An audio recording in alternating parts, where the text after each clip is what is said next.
Assalamualaikum warahmatullahi wabarakatuh. Innal hamdalillah nahmaduhu wa nasta'inuhu wa nastahdihi wa nastaghfiruh wa natubu ilaihi wa natawakkalu alaihi wa na'udzu billahi min shururi anfusina wa sayyiati a'malina. Man yahdihillahu fahuwal muhtadi wa man yudlil falan tajida lahu waliyyan murshida. Ashhadu an la ilaha illallah wahdahu la syarika lah wa anna sayyidana Muhammadan abduhu wa rasuluh وصفيه من خلقه وحبيبه بلغ الرسالة وأدى الأمانة ونصح الأمة وكشف الغمة وجاهد في الله حق جهاده حتى أتوه اليقين. اللهم صل على سيدنا محمد وعلى آله وصحبه وبارك وسلم. أما بعد. Muslimin muslimat sahabat pendengar IKIM yang dirahmati Allah, marilah sama-sama kita rafa'kan kesyukuran kehadrat Allah di atas segala nikmat yang Allah Ta'ala kurniakan kepada kita, terutamanya nikmat iman dan Islam. Dan marilah sama-sama kita bersyukur dengan mentaati segala perintah Allah, melaksanakan segala suruhannya dan menjauhi segala larangannya. Mudah-mudahan Allah Subhanahu wa Ta'ala sentiasa memberikan taufik dan hidayah kepada kita, menerima segala amal ibadah kita, mengampunkan segala dosa, kesalahan dan kesilapan kita, dan mudah-mudahan Allah golongkan kita dalam kalangan hamba-hambanya yang bersyukur. Muslimin muslimat yang dirahmati Allah, kita masih lagi berada pada ayat yang ke-157 daripada surah Al-A'raf. Allah berfirman, A'udzu billahi minasy syaithanir rajim. Alladzina yattabi'una ar-rasula an-nabiyyal ummiyal ladzi yajidunahu maktuban 'indahum fit-taurati wal-injil. يأمرهم بالمعروف وينهاهم عن المنكر ويحل لهم الطيبات ويحرم عليهم الخبائث ويضع عنهم إصرهم والأغلال التي كانت عليهم فالذين آمنوا به وعزروه ونصروه واتبعوا النور الذي أنزل معه أولئك هم المفلحون. Yang bermaksud yaitu orang-orang yang mengikut Rasulullah Muhammad sallallahu alaihi wasallam, nabi yang ummi, yang mereka dapati tertulis namanya dan sifat-sifatnya di dalam Taurah dan Injil yang ada di sisi mereka. Ia menyuruh mereka dengan perkara-perkara yang baik dan melarang mereka daripada melakukan perkara-perkara yang keji. Dan ia menghalalkan bagi mereka segala benda yang baik dan mengharamkan kepada mereka segala benda yang buruk. Dan ia juga menghapuskan dari mereka beban-beban dan belenggu-belenggu yang ada pada mereka. Maka orang-orang yang beriman kepadanya dan memuliakannya, juga menolongnya, serta mengikut nur, yakni cahaya yang diturunkan kepadanya, yakni Al-Quran, maka mereka itulah orang-orang yang berjaya. Muslimin muslimat yang dirahmati Allah Subhanahu wa Ta'ala, semalam telah kita lihat sifat yang pertama yang disebutkan oleh Allah Subhanahu wa Ta'ala memuliakan kekasihnya Nabi Muhammad sallallahu alaihi wasallam di dalam ayat ini. Kita ulang kaji semula. Sifat pertama ialah Rasulullah sallallahu alaihi wasallam itu sesungguhnya utusan Allah yang Allah utuskan kepada sekalian manusia untuk memberikan berita gembira kepada mereka dan memberi amaran kepada mereka, basyiran wa nadhira. Sifat yang kedua pula ialah bahawa Nabi sallallahu alaihi wasallam itu adalah seorang nabi yang diwahyukan Allah kepada baginda syariat yang sempurna dan meliputi serta kekal sehinggalah ke hari kiamat. Yang ketiga, bahawa Nabi SAW itu adalah seorang Rasul yang ummi, tidak membaca dan tidak menulis dan tidak bersekolah atau tidak melalui pengajian secara formal. Kerana Nabi SAW tidak mengambil ilmunya daripada sesiapa melainkan Allah Subhanahu wa Ta'ala memberikan wahyu kepada baginda melalui perantaraan malaikat Jibril alaihi salam. Dan Allah lain melimpahkan kepada baginda segala ilmu yang bermanfaat, yang menjelaskan kepada manusia dan menjelaskan kepada baginda terlebih dahulu tentang Al-Quranul Karim. Bermaksud ummiyah yang ada pada baginda sallallahu alaihi wasallam itu bukanlah satu kekurangan, bahkan ummiyah yang ada pada baginda itu merupakan suatu kelebihan, kerana ia menjadi bukti bahawa baginda hanya dididik dan dikurniakan ilmu oleh Allah Subhanahu wa Ta'ala, dan baginda tidak memerlukan kepada manusia untuk mendapat ilmu seperti mana kita sebagai manusia perlu belajar, perlu menuntut ilmu, perlu mengalami pembelajaran secara formal untuk mendapatkan ilmu. Muslimin muslimat yang dirahmati Allah. Sifat yang keempat yang ditunjukkan oleh firman Allah dalam ayat ini, alladhi yajidunahu maktuban 'indahum fit Taurat wal Injil.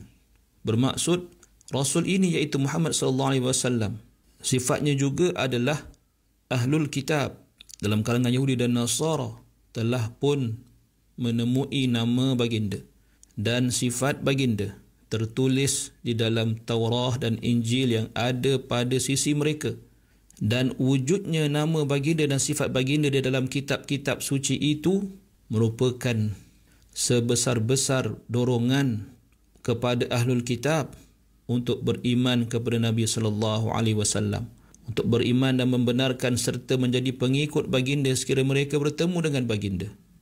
Dan dikatakan bahawa golongan Yahudi bergembira dengan berita tentang perutusan atau kebangkitan Nabi sallallahu alaihi wasallam yang telah mereka ketahui sebelum itu lagi dan mereka baca di dalam kitab-kitab suci mereka. Namun apabila dibangkitkan oleh Allah Subhanahu wa taala Nabi sallallahu alaihi wasallam, maka dalam kalangan ahlul kitab ini ada yang beriman kepada baginda, iaitu orang yang dibuka Allah Subhanahu wa taala pintu-pintu hati mereka, dan orang yang tidak terjerumus dalam godaan ataupun tuntutan nafsu mereka. Adapun golongan yang ingkar dan takabur serta mempunyai hasad kepada Nabi Muhammad sallallahu alaihi wasallam kerana kelebihan-kelebihan baginda dan kerana diutuskan Nabi akhir zaman di dalam kalangan bukan Bani Israel, maka mereka tidak teragak-agak memadamkan maklumat yang memadamkan ayat-ayat yang mengandungi cerita dan sifat Nabi sallallahu alaihi wasallam dalam kitab mereka, ataupun mereka mengubah suai pemahamannya atau takwilnya dengan takwil yang pelbagai dan tidak disampaikan atau disembunyikan daripada pengetahuan orang awam dalam kalangan Bani Israel itu sendiri atau dalam kalangan ahlul kitab itu sendiri. Kemudian dijelaskan pula sifat yang kelima yang Allah nyatakan, ya'muruhum bil ma'ruf wa yanhahum 'anil munkar. Bermaksud Rasul yang ahlul kitab temukan tentang baginda tertulis di dalam Taurat dan Injil itu, di antara sifatnya juga adalah Rasul itu ya'muruhum bil ma'ruf, mengajak manusia kepada ma'ruf, yang mana meliputi segala perkara yang baik berupa keimanan kepada Allah, keimanan terhadap malaikat, kitab-kitab suci dan rasul-rasul, serta beriman kepada hari akhirat, juga termasuk segala kemuliaan akhlak dan segala perkara-perkara yang meliputi benda-benda atau perkara-perkara yang baik di dalam agama Allah Subhanahu wa taala, yang pasti akan disenangi oleh mereka yang mempunyai akal yang sejahtera dan hati yang suci bersih. Dan Rasulnya juga yanhahum 'anil munkar, mencegah mereka daripada kemungkaran yang meliputi kekufuran, maksiat serta akhlak yang buruk. Kemudiannya Allah Subhanahu wa taala menjelaskan sifat yang keenam, menceritakan, memperihalkan tentang baginda Nabi sallallahu alaihi wasallam dengan firman-Nya, wa yuhillu lahumut thayyibat wa yuharrimu 'alaihimul khaba'ith, iaitu Rasul yang ia menghalalkan bagi mereka, itu bagi manusia, khususnya kepada Bani Israel, kepada ahlul kitab, berupa perkara-perkara atau makanan-makanan yang baik ataupun at-thayyibat, termasuklah yang pernah diharamkan kepada ahlul kitab seperti lemak dan sebagainya, yang pernah diharamkan kepada mereka kerana kezaliman dan kefasikan serta sebagai hukuman kepada mereka. Juga Nabi Muhammad SAW ini menghalalkan kepada ahlul kitab apa yang mereka sendiri telah haramkan kepada diri mereka tanpa keizinan Allah Subhanahu wa taala, seperti daging unta, susu unta dan sebagainya. Dan Rasul ini juga mengharamkan ke atas mereka apa yang buruk, makanan-makanan yang buruk seperti darah, bangkai, daging khinzir dan sebagainya. Begitu juga mengharamkan ke atas mereka mengambil sesuatu ataupun makan sesuatu yang sumbernya haram seperti riba, harta manusia yang diambil secara batil dalam hal muamalat dan sebagainya, yang kesemuanya itu membawa kepada kebahagiaan mereka dan kejayaan mereka di dunia dan di akhirat. muslimin muslimat yang dirahmati Allah, seterusnya Allah Subhanahu wa taala menjelaskan pula sifat baginda sallallahu alaihi wasallam yang secara khususnya ditujukan kepada ahlul kitab, kerana ayat ini menempel ahlul kitab, iaitu dengan sifat yang ketujuh yang Allah firmankan, wa yadh'u anhum israhum wal aghlal allati kanat alaihim. Kalimah israhum itu merujuk kepada sesuatu yang memberati seseorang dan menghalang ia untuk berjalan atau bergerak kerana beratnya. Imam Qurtubi rahimahullah menyatakan bahawa golongan Bani Israel dahulu kala telah dibebankan dengan pelbagai bebanan yang memberatkan mereka. Maka Rasulullah sallallahu alaihi wasallam apabila diutuskan telah menghilangkan segala bebanan yang berat itu. Contohnya seperti membasuh kencing atau air kencing.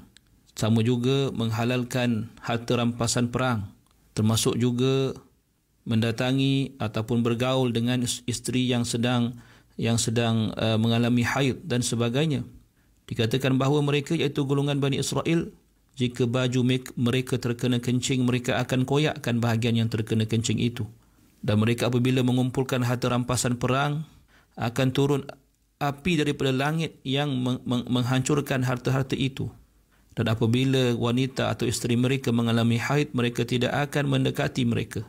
Dan lain-lain sesuatu yang telah dijelaskan di dalam hadis-hadis yang sahih. Adapun kalimah al-aghlal, jamak kepada ghil, itu sesuatu yang diletakkan di atas tengkuk ataupun tangan berupa besi seperti pasung ataupun gari. Maka bila Allah menyifatkan atau memberikan sifat yang ketujuh ini, Allah menyatakan al-isr wal aghlal, iaitu untuk menggambarkan betapa golongan ahlul kitab, terutama Yahudi dan Nasara, dalam syariat mereka dipenuhi dengan sesuatu tuntutan atau banyak tuntutan yang kebanyakannya merupa perkara-perkara yang berat, perkara-perkara yang sukar. Maka kesimpulannya ialah di antara sifat Nabi SAW ini ialah baginda datang kepada manusia akhir zaman, termasuklah kepada golongan ahlul kitab yang masih hidup atau keturunan mereka yang masih hidup sezaman dengan Nabi SAW, untuk mengangkat daripada mereka sesuatu tanggungjawab yang memberati diri mereka, yang memberati keturunan mereka sebelum ini, yang Allah bertanggungjawabkan disebabkan kezaliman mereka atau kezaliman datuk nenek mereka. Kerana Nabi SAW itu membawa suatu syariat yang berupa syariat yang memudahkan, yang sangat santun sifatnya kepada umatnya. Maka sepatutnya golongan ahlul kitab akan segera untuk menjadi orang-orang yang beriman dan mengikut Nabi Muhammad SAW yang begini sifatnya, yang jelas dengan kedatangan baginda itu mereka berpeluang untuk mengecapi kebahagiaan di dunia dan di akhirat. Kerana itu Allah menangguhkan ayat ini dengan firman-Nya, "Falladzina amanu bihi wa 'azzaruhu wa nasaruhu wattaba'un nura alladhi unzila ma'ah ulaika humul muflihun." Maka barang siapa yang beriman dengan Rasul ini dalam kalangan Bani Israel, juga orang-orang yang lain, wa 'azzaruhu dan menyokong baginda atau memberi perlindungan kepada baginda daripada sesuatu yang menyakiti baginda, dengan penuh keagungan dan penghormatan kepada baginda. Wa nasaruhu, dan memberi pertolongan dengan segala-gala bentuk pertolongan yang sesuai untuk baginda. Wattaba'un nur alladhi unzila ma'ah, dan mengikuti cahaya yang diturunkan kepada baginda itu Al-Quranul Karim, yang dengannya Rasulullah SAW menyampaikan kepada manusia dan mengajak mereka kepadanya. Ulaika humul muflihun, maka merekalah orang-orang yang berjaya, itu orang yang akan berjaya memperolehi rahmat Allah Subhanahu wa taala dan keridaan Allah Subhanahu wa taala. Muslimin muslimat yang dirahmati Allah, dengan itu ayat ini telah menjelaskan kepada kita tentang sifat-sifat mulia yang ada pada Nabi sallallahu alaihi wasallam, sekaligus menegakkan suatu hujjah terhadap ahlul kitab bahawa sifat-sifat tersebut telah pun diletakkan, telah pun tertulis di dalam Taurah dan Injil, dan telah pun disampaikan oleh rasul-rasul yang telah diutuskan kepada mereka, iaitu Nabi Musa dan juga Nabi Isa serta nabi-nabi dalam kalangan Bani Israel yang lain. tidak lain dan tidak bukan untuk membawa mereka kepada jalan kebenaran, memastikan kebahagiaan mereka di dunia dan di akhirat. Aqulu qawli hadha wa astaghfirullahal azim li wa lakum. Wassalamu alaikum warahmatullahi wabarakatuh.